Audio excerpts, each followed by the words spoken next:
హాస్పిటల్‌లో ఉన్నప్పుడు మాత్రమే బెడ్ మీద ఉన్నప్పుడు అంటే ఇన్ ద సెన్స్ మన సీనియర్ ఎన్టీ రామారావు గారు లక్ష్మీ పార్వతిని ఎలా పెళ్లి చేసుకున్నారో దానికి నిదర్శనం చెప్తుంటారు. అట్లాగే ఉంటుంది. దానికి నిదర్శనం చెప్తుంటారు. ఇది కంప్లీట్లీ రాంగ్ అయితే మీరు చెప్పినట్టు. సో ఇప్పుడు 48లో మ్యారేజ్, మా మ్యారేజ్ ఎప్పుడైంది, ఎక్కడైంది, హనీమూన్ ఎక్కడ పోయినాము, ఆ హనీమూన్కి వచ్చినట్టు ఇంకొక వ్యక్తి, ఒక ప్రముఖ వ్యక్తి చీఫ్ జస్టిస్ ఆయన కూడా క్లారిఫికేషన్ ఇస్తున్నాడు మనకు. మళ్ళీ ఆయన ఎప్పుడు చనిపోయాడు, 56లో చనిపోయాడు. మరి 1946లో 1947లో మేడంను చూశాడు. ఇంత స్పష్టమైన ఆధారాలు ఉన్నాయి కదా. బెడ్ మీద చనిపోయే ముందు నెల రోజుల ముందు 2 నెలల ముందు ఎట్లా పెళ్లి చేసుకుంటాడు ఆయన? ఇంత చరిత్ర ఉంది కదా. దాదాపు 9-10 సంవత్సరాల చరిత్ర ఉంది ఆయన. 9-10 సంవత్సరాల జీవితంలో ఉందా ఆవిడ పెళ్లి చేసుకొని 8 years ఉంది. పెళ్లి కాకముందు 1.5 year ఉంది. మరి ఇంత స్పష్టంగా బుక్ ఇప్పుడు మనము ఇలా ఇప్పుడు ఎవడో ఈ బుక్ని ఎవడు రాసిరండి? ఇది ఎవడో ఎల్లయ్య మల్లయ్య కొల్లయ్య కత్తి పద్మారావు లేకుంటే రెంజల రాజేశ్వర్ రాసిన పుస్తకం కాదు ఇది. కాదు. ఆవిడ భార్య స్వయంగా రాసింది. ఆవిడ డాక్టర్ అంబేద్కర్, సవితా అంబేద్కర్ గారు ఆవిడ స్వయంగా రాసిన పుస్తకం అండి. మేము దాని నమ్మము.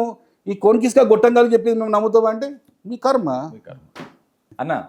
ఇప్పుడు అప్పటి నుంచి ఇప్పటిదాకా జై భీమ్ అని నినాదం వినొస్తుంటుంది. జై భీమ్ అంటే ఏంటి అసలు? ఇప్పుడు జై భీమ్ అనేదాన్ని కూడా ఎంత వక్రీకరించి చేశారంటే మా అంబేద్కరిస్ట్లో, జై అంటే ఒక ప్రైజ్ లాగా, జై అంటే వర్దిల్లాలి ఇట్లాంటి జై అని ఓకే. అది భీమ్ అంటే నాలెడ్జ్ అని చెప్తారు. భీమ్ అంటే నాలెడ్జ్ అంటారు. అది ఏ భాషలో? పాలీ భాషలో భీమ్ అంటే నాలెడ్జ్ అంటారు. నేను మన సింపుల్ బై ఇప్పుడు సాబ్ మనం ఒకటే ఏం చేద్దామంటే క్వశ్చన్ వచ్చింది, దాన్ని ఎక్కడ చెప్తాను అక్కడ. ఇప్పుడు పాలీ భాష మనకు ఇంటర్నెట్ విపరీతమైన అవైలబుల్ ఉంది. డిక్షనరీ కోసం మనం బుక్ స్టాల్ కొనవసరం లేదు. నీ మొబైల్లోనే పాలీ భాష డిక్షనరీ అని ఇది కొట్టు, యాప్ వస్తుంది, డౌన్లోడ్ చేసుకొని BHEEM అని కొట్టు, BHIM అని కొట్టు. భీమ్ అంటే 2 స్పెల్లింగ్లు ఉన్నాయి. ఆ రెండింటి అర్థాలు ఏముందో చూడు. ఏముందన్న? పాలీ భాషలో భీమ్ అంటే భయంకరమైన అని ఉంది. మరి దానికి వాళ్ళు చెప్పాలి, అంబేద్కర్స్లో చెప్పాలి దీనికి సమాధానం.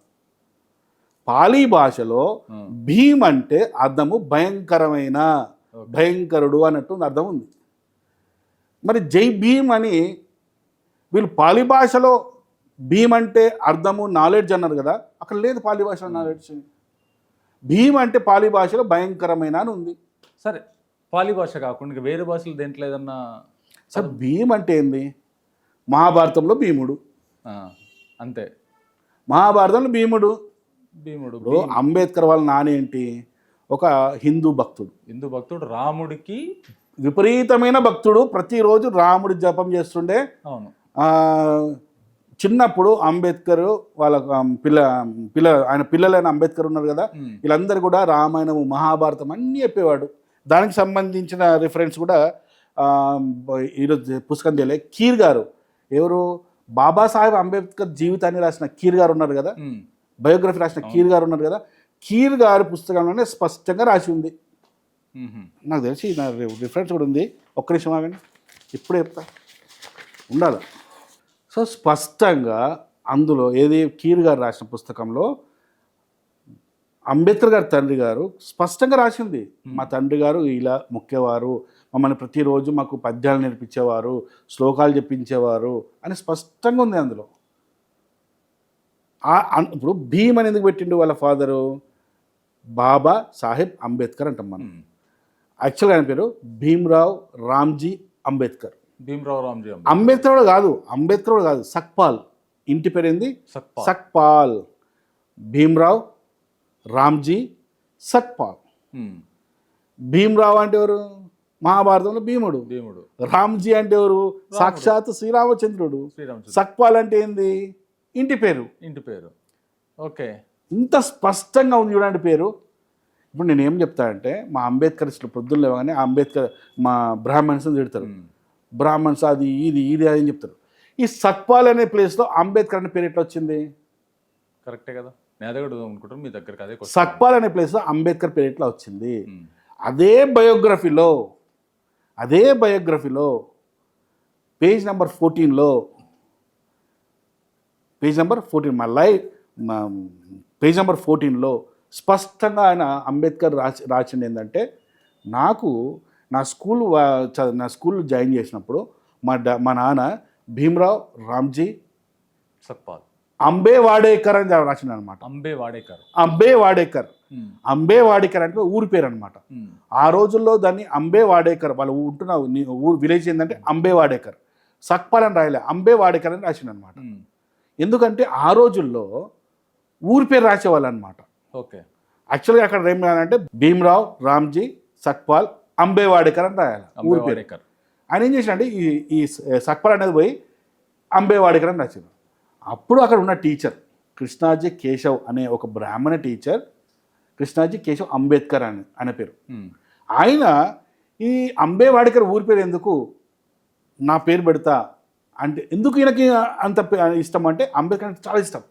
ఈయన ప్రతిరోజు లంచ్ బాక్స్ తెచ్చుకుంటాడు కదా టీచర్, ప్రతిరోజు ఆ లంచ్ బాక్స్ నుంచి అంబేద్కర్కు ఫుడ్ పెట్టేవాడు.